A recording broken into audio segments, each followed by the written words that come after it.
तो आपने कैसे सोचा कि यार मैं भी एक सोशल मीडिया प्लेटफॉर्म बनाऊंगा और कुछ हट के बनाऊंगा, कुछ यूनिक बनाऊंगा, जिसके बारे में हम आगे बात करेंगे। तो कैसे आइडिया आया? इंस्टाग्राम का प्रोडक्ट हम लोग हैं, है ना। आज की आप देखो तो हर कंपनी का कोई ना कोई प्रोडक्ट होता है। बिल्कुल। टाटा वो ट्रक बेचता है, वो बस बेचता है। इंस्टाग्राम क्या बेचता है? इंस्टाग्राम हमको एडवर्टाइजर्स को बेचता है, राइट। तो आप लोगों का हक बनता है कि कुछ वापस मिले, लेकिन वो मोनोपोली है, वो कुछ देते नहीं क्योंकि कोई कॉम्पिटिटर ही नहीं है। तो फ़र्क हमारे प्लेटफॉर्म में ये है कि हमारे यहाँ पे जो क्रिएटर्स आएंगे और जो यूज़र्स आएंगे वो कंपनी के शेयर होल्डर बन जाएंगे। ग्रेट। तो अभी आज के टाइम पे वो शेयर्स की अभी क्या वैल्यू होगी? देखो, जो शेयर्स की वैल्यू होती है, अच्छा कि आपने क्वेश्चन पूछा क्योंकि ये बहुत लोग पूछते हैं, है ना। और अभी तक मैं जो समझ पा रहा हूँ कि जो चैटवाइज ऐसा प्लेटफॉर्म है कि यहाँ पे शेयर होल्डर बनने के लिए आपको पैसे नहीं डालने, नहीं, आपको कंटेंट क्रिएट करना है या फिर कंटेंट कंज्यूम करना है, शेयर करना है, तो आप शेयर होल्डर बन जाते हो और कंज्यूम कर सकते हैं। हाँ, बिल्कुल। नमस्ते दोस्तों, स्वागत है आपका एक और शानदार वीडियो में। दोस्तों, आज के जो हमारे स्पेशल गेस्ट है वो है मिस्टर गगन गुलाटी जी, जो फाउंडर एंड सीईओ हैं चैटवाइज के, जो इंस्टाग्राम का बहुत ही बड़ा कॉम्पिटिटर बन के आ रहा है। तो आज हम आपको मिलवाते हैं इस बहुत ही शानदार सोशल मीडिया प्लेटफॉर्म के फाउंडर से। गगन सर, कैसे हैं आप? Thank you for having me. बहुत बहुत बढ़िया सर, मैं चाहूँगा एक छोटा सा इंट्रो आपकी जुबानी हो जाए, मैंने कुछ मिस कर दिया हो तो। नहीं, मैं तो एक भारतीय हूँ जो भारत से बहुत दूर रहता हूँ और काफ़ी सालों से रह रहा हूँ। और एक छोटी सी कंपनी हमने बनाई है, जो हम कोशिश कर रहे हैं हमारे बड़े बड़े कॉम्पिटिटर्स को कुछ दिखाने के लिए। तो बस उसी सिलसिले में यहाँ आया इंडिया। ओके, तो मेरा पहला क्वेश्चन यही रहेगा सर, इतने बड़े बड़े सोशल मीडिया प्लेटफॉर्म्स हैं, तो आपने कैसे सोचा कि यार मैं भी एक सोशल मीडिया प्लेटफॉर्म बनाऊंगा और कुछ हट के बनाऊंगा, कुछ यूनिक बनाऊंगा, जिसके बारे में हम आगे बात करेंगे। तो कैसे आइडिया आया? ये आइडिया आया मेरी खुद की लाइफ से, है ना। मैंने फाइनेंस में बहुत काम किया है और आप यूट्यूब पे हैं, है ना। तो एक छोटी सी बात करते हैं। यूट्यूब पे आपको सबको अर्निंग होती है, राइट। यूट्यूब शेयर करता है कुछ, है ना। अगर आप यही पॉडकास्ट इंस्टाग्राम पे पोस्ट करते हैं तो इंस्टाग्राम कुछ देगा? नहीं देता। हाँ, and this is the fundamental problem. Instagram का प्रोडक्ट हम लोग हैं, है ना। आज की आप देखो तो हर कंपनी का कोई ना कोई प्रोडक्ट होता है। बिल्कुल। टाटा वो ट्रक बेचता है, वो बस बेचता है। इंस्टाग्राम क्या बेचता है? इंस्टाग्राम हमको एडवर्टाइजर्स को बेचता है, राइट। तो आप लोगों का हक बनता है कि कुछ वापस मिले, लेकिन वो मोनोपोली है, वो कुछ देते नहीं क्योंकि कोई कॉम्पिटिटर ही नहीं है। तो यहाँ से ये सिलसिला शुरू हुआ था हमारा। जो मैं शेयर्स में बहुत काम किया है और सारी उम्र मैंने इसी एरिया में काम किया है। और ये चीज़ हमें दिख रही थी कि इंस्टाग्राम का बेनिफिट सब हो रहा है पब्लिक से और सारी इंडियन पब्लिक से। ये मैंने दूसरे प्लेटफॉर्म में भी बोला है कि इंस्टाग्राम की सबसे बड़ी मार्केट इंडिया है और by far the biggest market. सारी ग्रोथ भी इंडिया से आ रही है। करेक्ट। तो इंडिया का उसका जो शेयर प्राइस बढ़ रहा है, सारा बेनिफिट हो रहा है यूएस इकोनॉमी को, और सारा बेनिफिट आ रहा है इंडिया से। तो शुरुआत जो हुई थी यही कि कुछ ऐसा किया जाए कि टू रिवर्स इट। तो that's basically the start of the platform. अब जो मेरी सारी उम्र मैंने शेयर्स के लिए काम किया है, तो मैं अपनी ही जो मुझे पता था मैं उसी हिसाब से लेके आ रहा हूँ, पब्लिक के आगे पेश कर रहे हैं। ग्रेट। तो एक चीज़ बताइए, जैसे हम क्या यूनिक उसमें दे रहे हैं, क्या ऐसा फीचर है जिसकी वजह से ये मार्केट में लोग पसंद करेंगे उसको? देखो, हम क्या कर रहे हैं, इंस्टाग्राम जो है अभी उसको ओन कौन करता है? मार्क ज़करबर्ग, है ना। ट्विटर को कौन ओन करता है? इलोन मस्क, है ना। तो अभी 2 साल पहले मेटा ने डिविडेंड पे किया था। $1 बिलियन मार्क ज़करबर्ग को मिला पर्सनल डिविडेंड। वो बेसिकली शेयर होना चाहिए सब लोगों में, क्योंकि वो सब आप लोगों की मेहनत है जो वो ले रहा है। तो फ़र्क हमारे प्लेटफॉर्म में ये है कि हमारे यहाँ पे जो क्रिएटर्स आएंगे और जो यूज़र्स आएंगे वो कंपनी के शेयर होल्डर बन जाएंगे। अभी जैसे मेटा का शेयर होल्डर कौन है? मार्क ज़करबर्ग, वो ओनर है कंपनी का। तो वो सब कुछ वही कंट्रोल करते हैं। तो जब क्रिएटर्स और यूज़र्स कंट्रोल करेंगे तो रेवेन्यू भी उनमें बटेंगे। हम अभी ये सोच रहे हैं यूट्यूब में भी पूरा वो फेयरनेस नहीं कर रहे, क्योंकि आधा देते हैं, बहुत कम देते हैं वो 55% देते हैं। हाँ, वो भी 55। अगर आप किसी अकाउंटेंट से पूछो, सीए से पूछो, वो भी किस चीज़ का 55% देते हैं वो, राइट। तो अगर क्रिएटर्स ही ओन करेंगे प्लेटफॉर्म को, यूजर्स ही ओन करेंगे प्लेटफॉर्म, तो तुम्हें किसी से शेयर करने की जरूरत ही नहीं है, right. So that's the fundamental difference. हमारा platform will be owned by people and users. Okay, तो सपोज जो क्रिएटर्स कंटेंट पोस्ट कर रहे होंगे चैटवाइज पे, तो उनको तो मिल रहा है, समझ में आ रहा है कि चलो उनको शेयर्स मिले। जो यूजर्स हैं, जो कंटेंट कंज्यूम कर रहे हैं, उनको कैसे मिलेगा? हाँ, तो अभी तो हम यूजर्स को ही दे रहे हैं, अभी तो हमने क्रिएटर्स को बुलाया ही नहीं है। तो जैसे आप जैसे लोगों को हमने अभी इनवाइट ही नहीं किया जो बड़े क्रिएटर्स हैं, क्योंकि जब क्रिएटर्स तो तब आएंगे जब यूजर्स होंगे, है ना, और यूजर्स तब होंगे जब प्लेटफॉर्म अच्छा चलेगा, है ना। अभी तो हमारा एक कम्युनिटी है, कई कुछ लाख लोग हैं हमारे प्लेटफॉर्म पे अभी जो हमारे कम्युनिटी को बिल्ड कर रहे हैं। तो हर रोज़ हमारे को वो बताते हैं कि आज इसमें ये इशू, आज इसमें, तो हमने क्या किया हुआ है अभी, जैसे जैसे लोग आए जा रहे हैं हर रोज़ के कई हज़ार ज्वाइन करते हैं, तो वो कंटेंट क्रिएट करते हैं और वो कंज्यूम करते हैं, यूज़ करते हैं, तो हमारे को बग्स बताते हैं, यहाँ पे ये इशू है, यहाँ पे इशू है, यहाँ पे डेटा ज़्यादा कंज्यूम हो रहा है, ये हो रहा है, और हम प्लेटफॉर्म को अच्छा बनाए जा रहे हैं। करेक्ट। और उसके लिए उन लोगों को हम शेयर दिए जा रहे हैं कंपनी के, तो वो कंपनी के शेयर होल्डर बने जा रहे हैं। तो ऑलरेडी हमारे पास कुछ लाख लोग हो चुके हैं जो हैं, तो हमारा विजन ये है आगे जाके company will have many lakhs of share holders. अभी हमने क्या किया हुआ है कि कोई भी यूज़र आता है वो 30 दिन की स्ट्रीक करता है, 30 शेयर उसके, अगर वो 10 फ्रेंड्स को इनवाइट करता है तो 20 शेयर और देते हैं हम, है ना, और अगर वो 10 पोस्ट क्रिएट करता है तो 10 शेयर और देते हैं। तो इस हिसाब से जैसे जैसे वो प्लेटफॉर्म को वैल्यू ऐड करते हैं, हम इस हिसाब से उनको शेयर्स देते हैं कंपनी के। आइडिया ये है कि आगे जाके जैसे कंपनी बढ़ जाएगी, इन शेयर्स की वैल्यू बढ़ जाएगी, तो ये इनको आगे जाके वेल्थ क्रिएशन कर रहे हैं। ग्रेट। तो अभी आज के टाइम पे वो शेयर्स की अभी क्या वैल्यू होगी? देखो, जो शेयर्स की वैल्यू होती है, अच्छा कि आपने क्वेश्चन पूछा क्योंकि ये बहुत लोग पूछते हैं, है ना। शेयर्स की वैल्यू जो होती है वो डिपेंड करती है कितने लोग हैं प्लेटफॉर्म पर, ठीक है। तो कंपनियों की वैल्यूएशन, जैसे अगर आप मेटा की वैल्यूएशन देखो आज, मेटा की वैल्यूएशन सीधी है $1.2 ट्रिलियन, लेकिन सबको पता है उसमें 3 बिलियन यूजर्स हैं, तो हर यूजर की करीब $400 की या $500 की वैल्यू मार्केट लगाती है। ठीक है। अभी जो चैटवाइज जिस स्टेज पे है, अभी तो हमारे पास प्रोडक्ट है और हम अभी वैल्यूएशन कर ही नहीं, क्योंकि अभी तो हम कह रहे हैं अभी तो पब्लिक है ही नहीं, अभी तो प्रोडक्ट बन रहा है।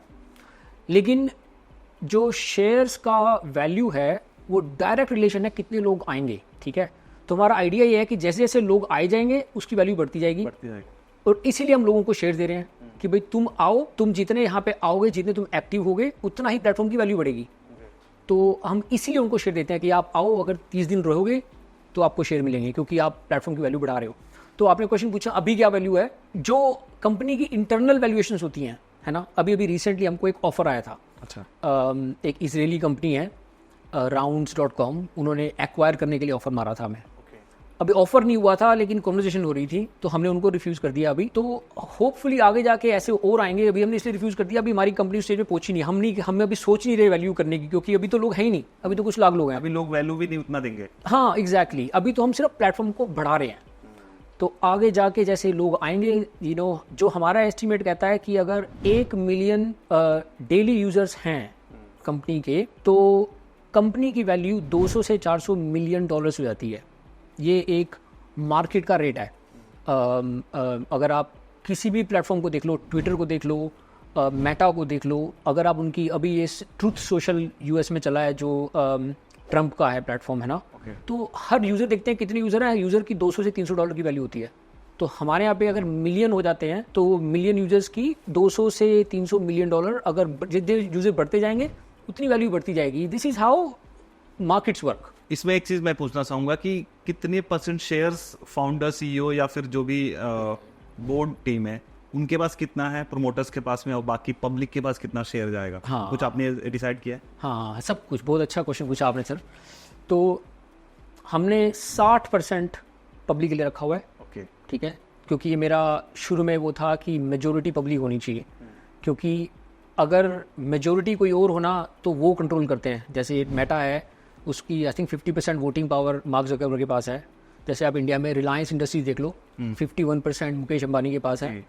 तो अगर एक बंदा कंट्रोल करे, तो मेरा आइडिया ये था कि it should be control by lots of people. तो 60% पब्लिक के पास अभी हमने रखा हुआ है, उसको अलग कर रखा है। उसके बाद में अभी मेरे पास है 22%, लेकिन मैंने भी अभी ये कह रखा है कि मेरा भी अभी बाकी दे देना है। मैंने पब्लिकली कह रखा है कि I will not be keeping this. अभी सिर्फ इसलिए रखा हुआ है कि we can make sure platform goes and does what is trying to do. और 2-3 इन्वेस्टर्स हैं छोटे छोटे, 5% जिन्होंने पैसा लगाया कंपनी में। तो 60% जो है मेजोरिटी पब्लिक के आपके रखी हुई हमने। ग्रेट। तो एक और क्वेश्चन आता है सर कि चैटवाइज कैसे पैसा बनाएगी, या फिर अभी क्या मॉडल आपने सोचा है, बिजनेस मॉडल इससे पैसे कमाने का? हाँ देखो बिजनेस मॉडल तो इंस्टाग्राम ने हमें दिखाई रखा है, राइट, यूट्यूब में दिखाई रखा है एड्स के थ्रू, लेकिन हमारे प्लेटफॉर्म पे ये नहीं होगा। अब अभी यूट्यूब में कौन डिसाइड करता है 55%? किसने डिसाइड किया? यूट्यूब ने खुद किया है। ठीक, एग्जैक्टली, यूट्यूब के शेयर होल्डर्स ने किया, राइट। यूट्यूब हम देखते हैं अल्टीमेटली, जैसे रिलायंस इंडस्ट्रीज में कौन डिसीजन लेता है? Mukesh Ambani, because he is the 51% share holder. किसके पास पावर है? अब जैसे मेटा में जो डिसीजन कौन लेता है? वाई मेटा डजंट पे? Because he controls it. तो इन्हीं चीज़ों के लिए हमने वो 60% पब्लिक का रखा है। पब्लिक विल डिसाइड कि कितना परसेंट कितना देना है, चाहे 100%। Why should be 100%? मतलब 100% का मतलब है कि कंपनी ने अगर 10 मिलियन कमाए, उसकी 8 मिलियन 6 मिलियन कॉस्ट है, सैलरी दे दी, कॉस्ट दे दी, बाकी should be distributed on among the owners. So अभी क्या हो रहा है कि अगर आप यूट्यूब को देखो, is own by Google. Google की मार्केट वैल्यू है नियरली $2 ट्रिलियन, है ना।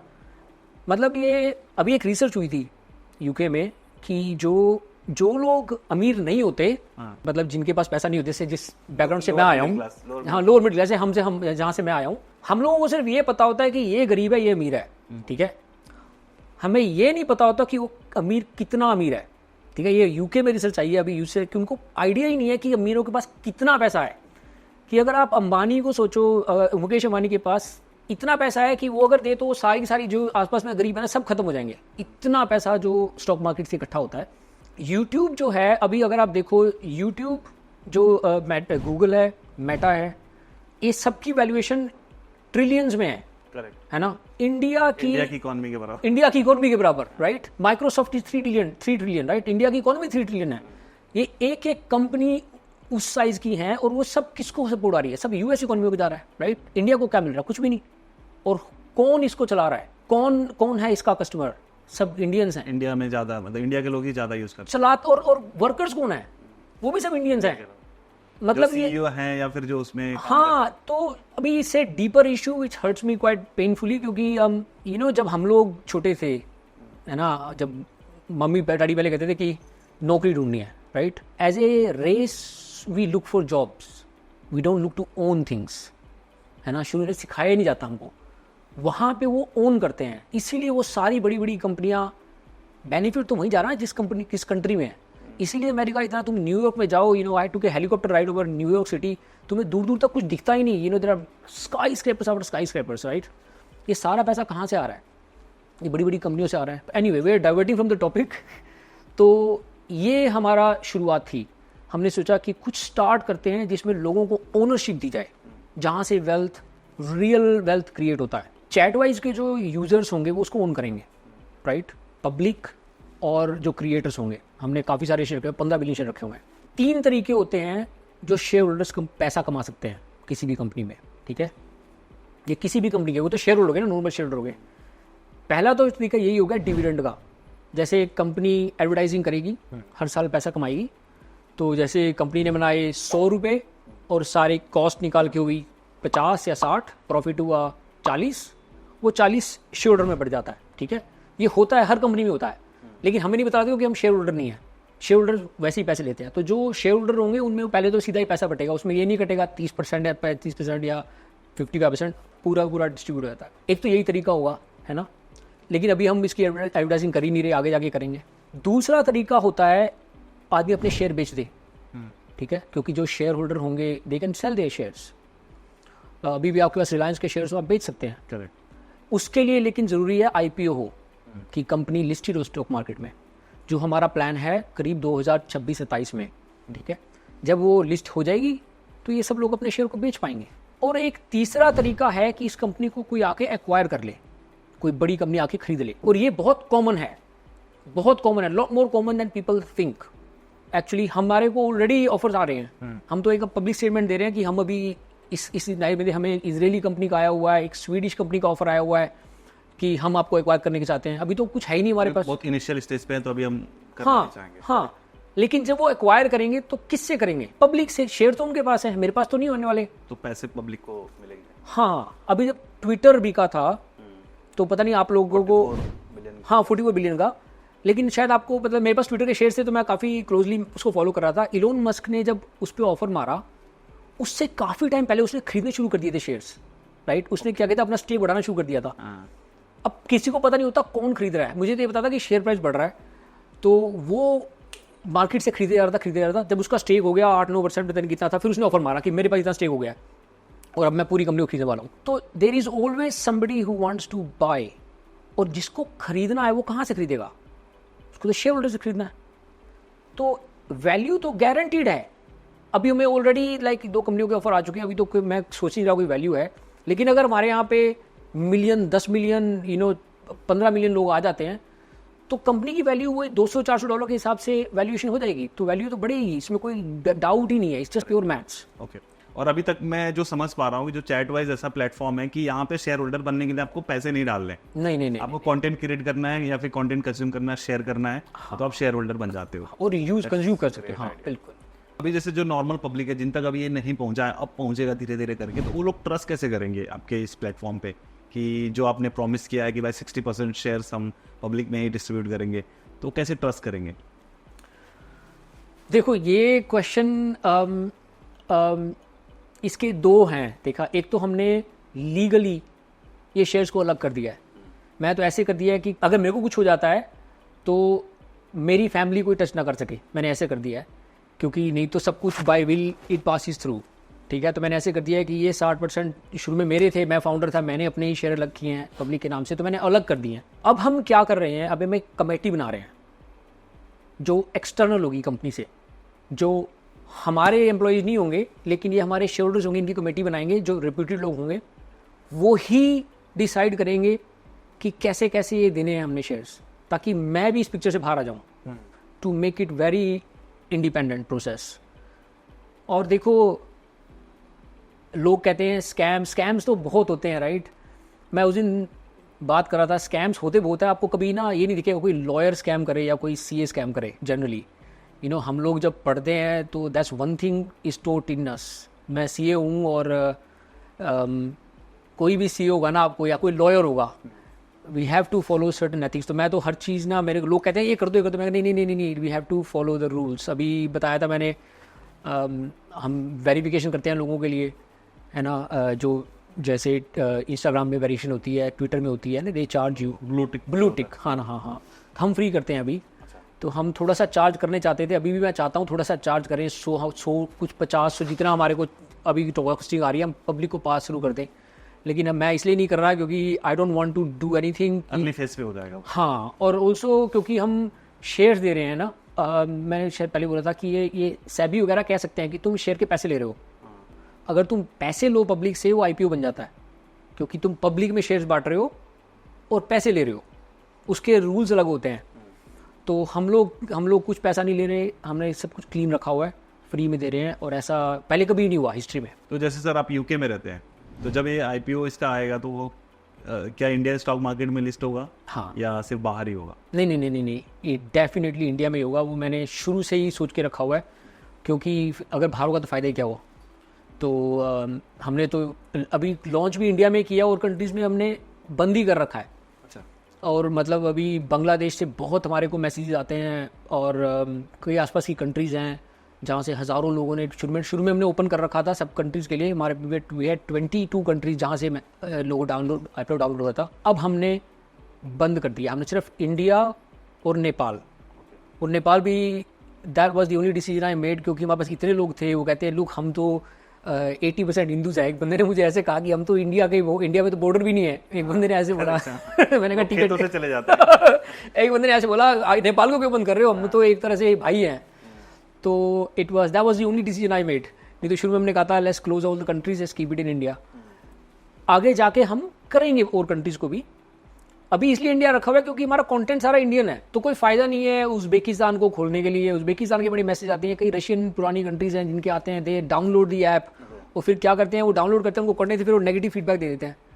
तो हमने इसलिए वो बंदी कर दी है। हमने कहा नहीं तो, क्योंकि उनको कुछ दिखेगा ही नहीं, यहाँ तो सब इंडियन ही है हमारा। Great sir. तो एक चीज़ मेरे को बताइए, जैसे आपने अभी बताया कि आप सीए भी हैं, तो थोड़ा सा जाएंगे आपके पर्सनल चीज़ों पे कि आपकी पढ़ाई लिखाई के बारे में, कि इंडिया में आप कितने साल आपने पढ़ाई करी थी, फिर उसके बाद आप कब मूव करे थे बाहर, थोड़ा इसके बारे में बताइए। देखो ये लंबी स्टोरी है, लेकिन मैं इंडिया में क्लियरली इंडिया में पैदा हुआ और इंडिया में स्कूलिंग हुई मेरी, और I was brought up by single mom. मेरी मम्मी ही थी, सिर्फ वही मम्मी थी, वही डैडी थी, और मेरी सिस्टर थी।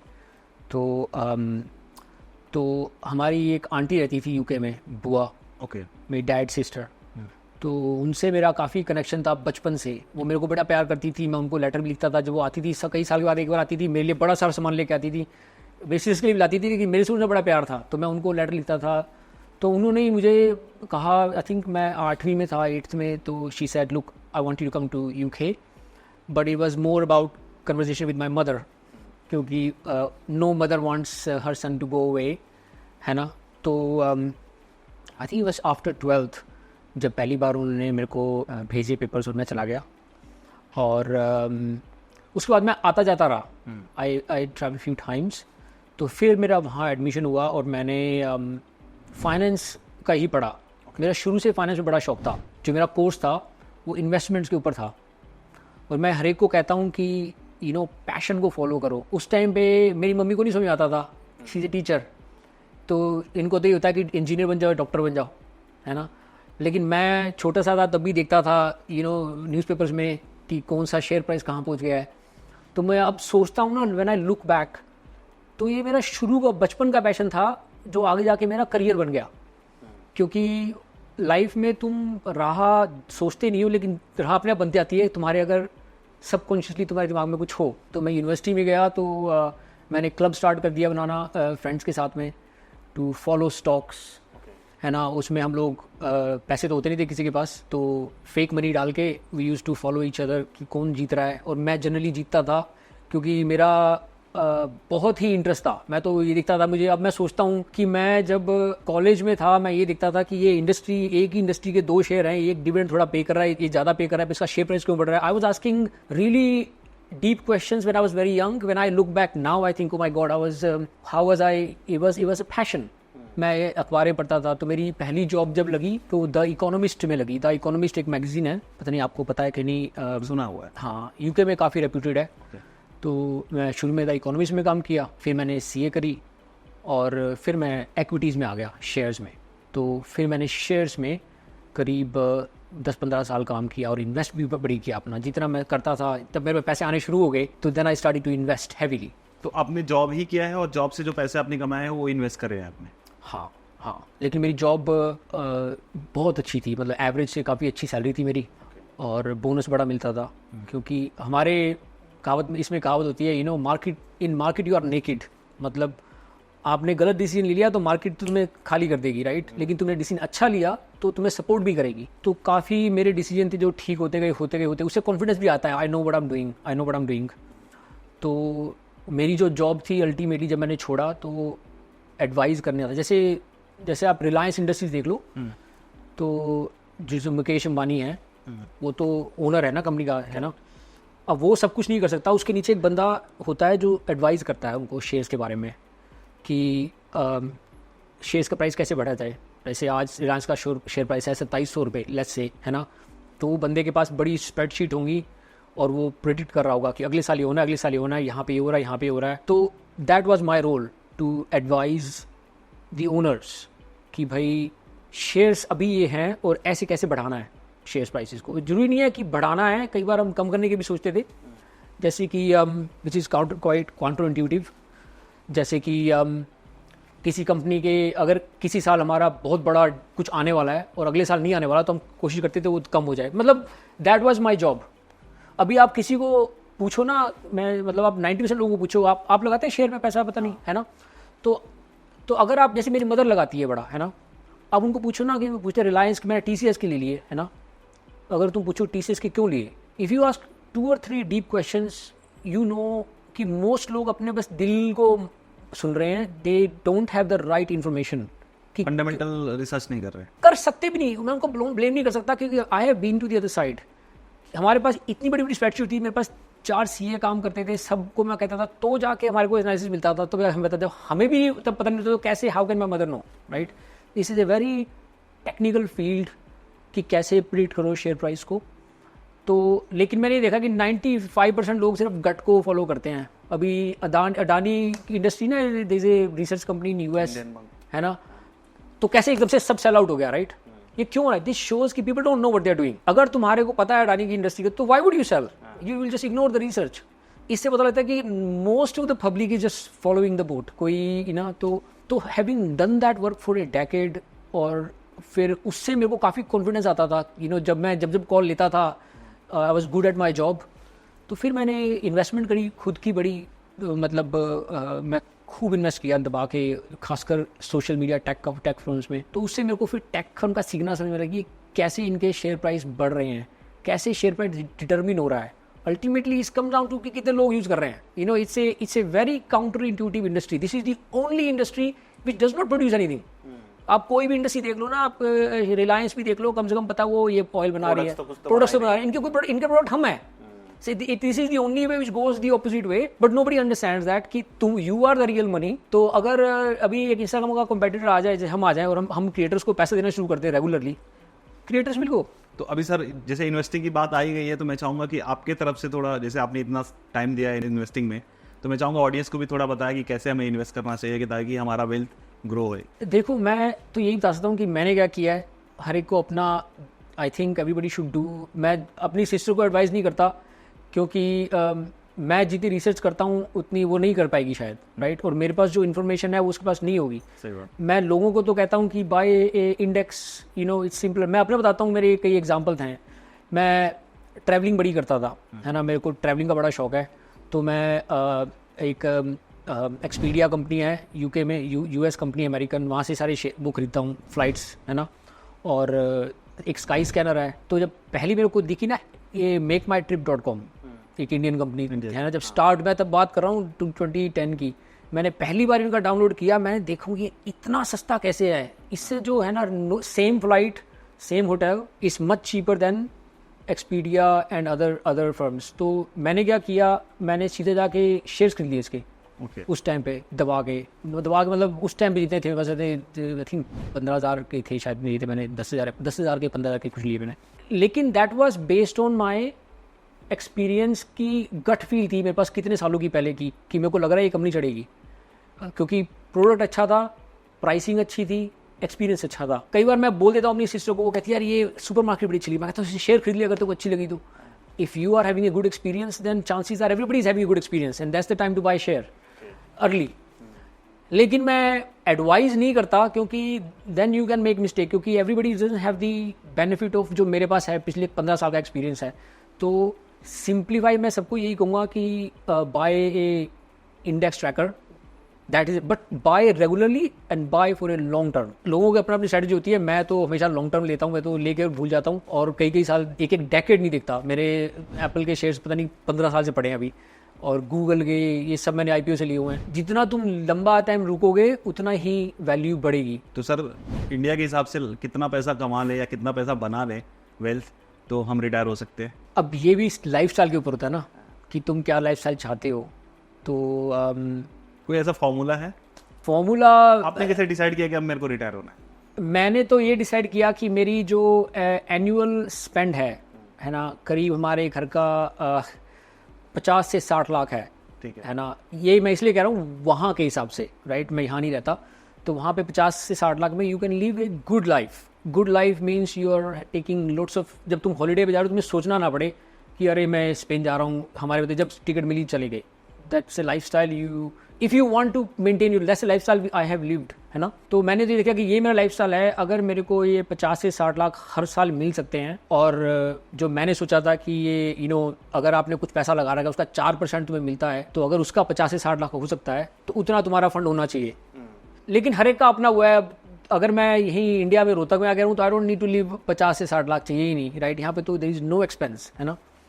तो मैंने अपना उस हिसाब से सोचा था कि और यूके में टैक्स भी लगता है, तुम इकट्ठे किए जाओ पैसे, ultimately when you pass it on to your children they apply inheritance tax, 40% tax लगता है। मतलब सिर्फ 3 करोड़ दे सकते हो अपने पेरेंट बच्चों को, आगे टैक्स लगता है। तो वो सब मैंने सोच के फिर मैंने कहा मैं किसके लिए कमा रहा हूँ ये, तो and this was my passion project. तो फिर मैंने जॉब छोड़ के यहाँ फुल टाइम लग गया। मतलब कि अगर हम यूके में 3 करोड़ से ज़्यादा पैसा बनाते भी हैं तो उस पर टैक्सेस देने पड़ जाएंगे, हम आगे इनहेरिट नहीं कर पाएंगे। अगर आपने अपने बच्चों को देना है तो अगर आपके पास मान लो 100 करोड़ है तो 3 करोड़ तो टैक्स फ्री चले जाएंगे बच्चों को। जो 97 करोड़ हैं उस पर 40% टैक्स गवर्नमेंट ले लेगी। गवर्नमेंट को चला गया। हाँ, तो 60% तुम्हारे बच्चे ले पाएंगे। तो तुम जितना ज़्यादा कमाई जाओगे उतना तुम गवर्नमेंट को दी जा रहे हो। जो टैक्सेबल इनकम जो हमने सेव करके रखा है, इन्वेस्ट करके रखा है, उसमें फिर से टैक्स दो। एब्सोल्युटली, जो अभी इंडिया में भी नहीं है। इंडिया में नहीं है अभी, लेकिन थैंक गॉड नहीं है। नहीं अभी, लेकिन जो पॉलिटिक्स चल रही है इस पे भी कई लोग, हाँ मैंने सुना है, पार्टी बोल रही थी कि हम लेके आएंगे ऐसा करके। मैंने सुना है और आई एम नॉट अगेंस्ट इट। आप सोच रहे हो कि हम तो डूबे सनम तुम भी डूबो। नहीं, मैं बिल्कुल नहीं ये सोच रहा ऐसा।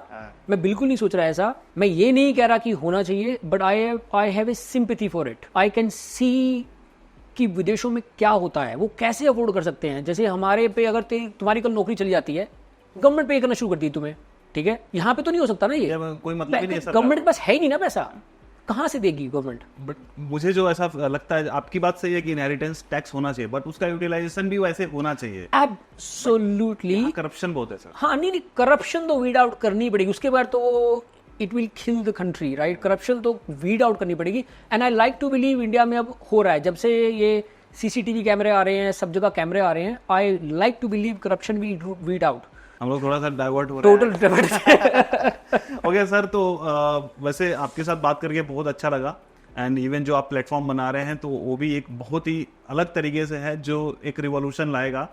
तो जो लोग उस पर आना चाहते हैं वो कैसे आ सकते हैं, जो क्रिएटर बनना चाहते हैं उस चैटवाइज प्लेटफॉर्म पे, तो कैसे आ सकते हैं उस पर? देखो अभी तो हमने फर्स्ट फेज में है ना। हम एक तरह से हम सुपर ऐप डेवलप कर रहे हैं और पब्लिक के साथ में डेवलप कर रहे हैं। तो बहुत से लोग हमें ज्वाइन कर रहे हैं, ऑलरेडी लाखों हो चुके हैं। तो अभी तो मैं पहले कहता हूँ चैटवाइज को डाउनलोड करो और हमारी कम्युनिटी को ज्वाइन कर जाओ। हमारी कम्युनिटी में एम्बेसडर्स हैं जिनको हम शेयर्स देते हैं कंपनी में। अभी जो सारे एम्बेसडर्स हैं देर एंटरप्रेन्योर्स, कहीं कहीं से, इंडिया से, किसी जगह से, असम से, मैं देख रहा था पूरी हर स्टेट में से हमारे पास एम्बेसडर हैं इस टाइम। और हम एम्बेसडर को कुछ कैश नहीं देते, हम सिर्फ शेयर्स देते हैं कंपनी के। तो अभी के लिए तो मैं सबको कह रहा हूँ गेट इन्वॉल्व्ड, स्पेशली जो एंटरप्रेन्योर्स हैं, क्योंकि वो पुरानी कहावत है ना, you surround yourself with 5 intelligent people, you become one of them. Chat-wise right now is hub of the intelligence. हमारे पास जो काम करके जाते हैं उनकी डबल जॉब लग रही हैं, क्योंकि इतना कुछ हो रहा है हमारे यहाँ पे। और क्योंकि we are a democratic platform, ambassadors हैं, कहते हैं ये करो, ये नहीं करो, और हम we are just listening to people. तो अभी तो मैं सबको यही कहूँगा, join as a ambassador, specially जो लोग एंटरप्रेन्योर्स हैं या बनना चाहते हैं, जो खासकर जो सोचते हैं मैं एंटरप्रेन्योर हूँ। क्योंकि हम लोग क्या कर रहे हैं, we are building a big company jointly. और हम ये नहीं कह रहे लोगों को आके हमें पैसे दो, हम तो कह रहे हैं आप आओ, आपको शेयर्स देने कंपनी में, ज्वाइन करो और देखो क्या हो रहा है, be part of the company. और इनिशियल लेवल पे जो लोग आएंगे उनके शेयर्स ऑब्वियसली ज्यादा वैल्यू करेंगे। एब्सोल्युटली। तो मैं ये नहीं कह रहा कि सबको एक करोड़पति हो जाएंगे। एक कंपनी एनवीडिया करके, उसमें हाँ, जेंसन काफी सारे मिलियनियर्स हैं सभी। हाँ, जो परसेंटेज है काफी ज्यादा है उनके एम्प्लॉयज। एग्जैक्टली। और वही हमारा जो मतलब जेंसन उसने क्या किया है, जो एनवीडिया है, ही इज ए लवली गाय। उसको तुम सुनो, जो उसका फाउंडर है, उसने 20 साल पहले कहा था कि I am not trying to change the world today, I will do it over 20 years, ऐसा कुछ कहा था उसने। और अब 20 साल हुआ है तो he is literally changing the world. तो सारा AI वहीं से एनवीडिया सपोर्ट करती है। मार्केट कैप में सबसे बड़ा हो गया। हाँ, इस टाइम पे आई थिंक आज पता नहीं एप्पल है, लेकिन it went to number 1। Nvidia, Apple, number 1 गया। माइक्रोसॉफ्ट, ये तीनों ही टॉप पे चल रहे हैं। तीनों की मार्केट कैप इंडिया की इकोनॉमी से बराबर है या ज्यादा है। और ये हाँ, और काम सारे, मेरा एक कजन है माइक्रोसॉफ्ट में काम करता है, उसने मेरे को फोटो भेजी अपने ऑफिस की, कहता है guess where, I thought it was Hyderabad, यहाँ पे उनका ऑफिस है। कहता है नो इसी like I could not believe, वहाँ पे भी सब इंडियन काम करते हैं। इंडियंस ही जो ब्रेन है, ये सब इंडियंस का, ये सारी बड़ी बड़ी कंपनियां जो हैं, और कुछ नहीं मिल रहा यहाँ पे, सब वेल्थ वहाँ जनरेट हो रहा है यूएस में। पर हाँ, तो आइडिया हमारा ऐसा ही है कि लोग आएँ, शेयर्स लें कंपनी के और हमको एडवाइस करें। हम तो we are open to everything. लोग अभी तो हमारे कई फीचर्स भी लोग डेवलप कराते हैं कि ये जो यूट्यूब का फीचर है, मैंने तो शुरू में डाला नहीं हुआ था, अब सब लोग हम वोट करते हैं, लगता है नहीं ये यूट्यूब यहाँ आना चाहिए। हमने कहा ठीक है, let's consider that. Great sir. तो yes, great, thank you so much.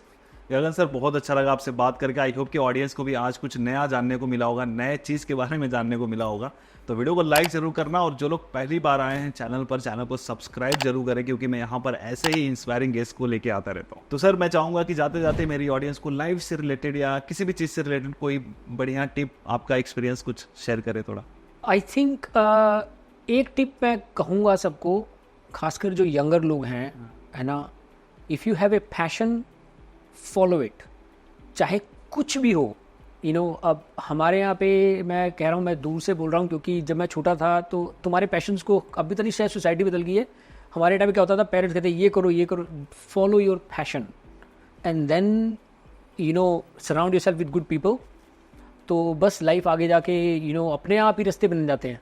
अगर तुम्हारा पैशन है किसी चीज़ में से, तुम हो पॉडकास्ट में तुम्हारा पैशन है, दिखता है, तो you are doing so well, right. तो रास्ता अपने आप बनना शुरू होता है। Just follow your passion and surround yourself with good people. I think that's really important, then you learn. Great sir, thank you so much sir, thank you so much. Thanks. तो दोस्तों, मिलते हैं किसी ऐसे ही धमाकेदार वीडियो में। तब तक के लिए आप जहाँ भी रहो, मचाते रहो।